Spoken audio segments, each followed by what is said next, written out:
தமிழகத்தில் வடகிழக்கு பருவமழை இன்னும் 2 வாரங்களில் தொடங்க இருக்கக்கூடிய சொல்ல இந்த வடகிழக்கு பருவமழைக்கு சென்னை மாநகராட்சி எப்படி தயாராகி வருது என்பது குறித்து பேசுவது நம்முடன் சென்னை மாநகராட்சியினுடைய மேயர் இணைந்திருக்கிறார். அவருடன் பேசலாம். வணக்கம். அந்த வடகிழக்கு பருவமழைக்கான பணிகள் எப்படி போயிட்டுருக்கு, எவ்வளவு பணிகள் முடிஞ்சிருக்கு, சென்னை மாநகராட்சி தயாராகிடுச்சா? வடகிழக்கு பருவமழை எதிர்கொள்ள மாண்புமிகு தமிழ்நாடு முதலமைச்சர் அவர்கள் தொடர்ந்து ஆலோசனை அறிவுறுத்தல் வழங்கிட்டு வருகிறார். மாண்புமிகு துணை முதலமைச்சர் அவர்களும் இதை தொடர்ந்து 3 முறை இது குறித்து ஆலோசனை கூட்டம் மேற்கொண்டிருக்கிறாரு. பெருநகர சென்னை மாநகராட்சி பொறுத்த வரைக்கும் நம்முடைய மாநகராட்சி உட்பட்ட பகுதிகளில் பல்வேறு பகுதிகளில் மழைநீர் வடிகால் பணிகள் துவங்கப்பட்டு கோர் சிட்டிக்கு உட்பட்ட பகுதியில் இந்த பணிகள் நிறைவேறப்பட்டிருக்கு.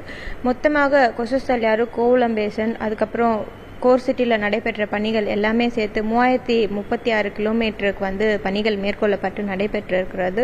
ஸோ இந்த பணிகள் எல்லாமே இப்போ தூர்வாரும் பணியில் ஈடுபட்டிருக்கிறாங்க ஸ்ட்ராங் வாட்டர் ட்ரெயினில். இது இல்லாத இப்போ கொசஸ்தல்யாறு பகுதியில் 712 கிலோமீட்டருக்கு இந்த பணிகள் மேற்கொள்ளப்பட்டு கிட்டத்தட்ட ஒரு 500 கிலோமீட்டருக்கு பணிகள் நிறைவேறப்பட்டிருக்கு. அதே போல் கோவளம் பார்த்தீங்கன்னா அது மிகப்பெரிய பணிகளாக மேற்கொள்ளப்பட்டு 350 கிலோமீட்டர் பணிகள் மேற்கொள்ளப்பட்டு இப்போ 150 கிலோமீட்டர் கிட்ட பணிகள் நிறைவேறப்பட்டிருக்கு. மீதமுள்ள பணிகளும் துரிதமாக நடைபெற்று வருகிறது.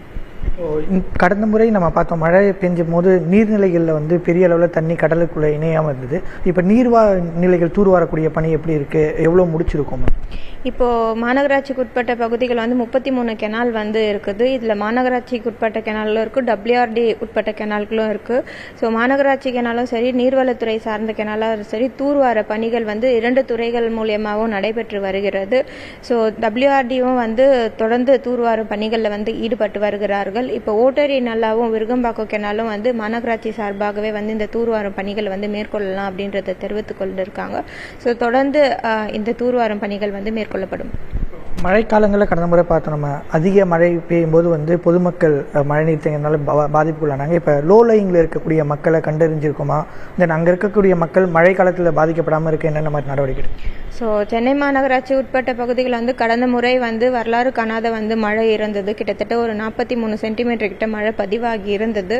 ஸோ அதனால கடந்த முறை நிறைய பகுதிகள் தண்ணி நிறைந்து காணப்பட்டது. ஸோ இந்த ஆண்டு அதற்காக முன்னெச்சரிக்கை நடவடிக்கையாக எடுத்திருக்கிறோம். இந்த ஆண்டும் கூடுதலாக மழை இருக்கும் தெரிவித்திருக்கிறாங்க. ஸோ அதற்கு ஏற்றாப்புல அனைத்து முன்னெச்சரிக்கை நடவடிக்கைகளும் மேற்கொள்ளப்பட்டு வருகிறது. இப்போதைக்கு 169 பகுதிகளில் லோ லைன் ஏரியா கண்டறியப்பட்டிருக்குது. ஸோ அந்த பகுதிக்கு உட்பட்டு ரிலீஃப் சென்டர்ஸ், கிச்சன்ஸ் இதெல்லாம் ஆல்டர்னேட்டிவ் வேஸ் என்னென்ன மாநகராட்சி சார்பாக தயார் செய்ய வேண்டுமோ அனைத்துமே தயார் செய்யப்பட்டு வருகிறது. இன்னொரு புறம் மழைக்காலங்களில் சென்னையில் வாகன ஓட்டிகள் அவதிப்படுறது, இந்த சாலைகள் பழுதார் என்று சீரமைக்கிறது. அதை சீரமைக்கிறதுக்கு நீங்கள் என்ன உத்தரவு பிறப்பிச்சிருக்கீங்க? அந்த பணிகள்லாம் எப்போ முடியும்? சாலைகளை பொறுத்த வரைக்கும் மாண்புமிகு முதலமைச்சர் அவர்கள் தொடர்ந்து சாலை பணிகள் எப்படி மேற்கொள்ளப்படுகிறது மாநகராட்சி சார்பாக என்றதை ஆய்வினை மேற்கொண்டு வருகிறார்கள்.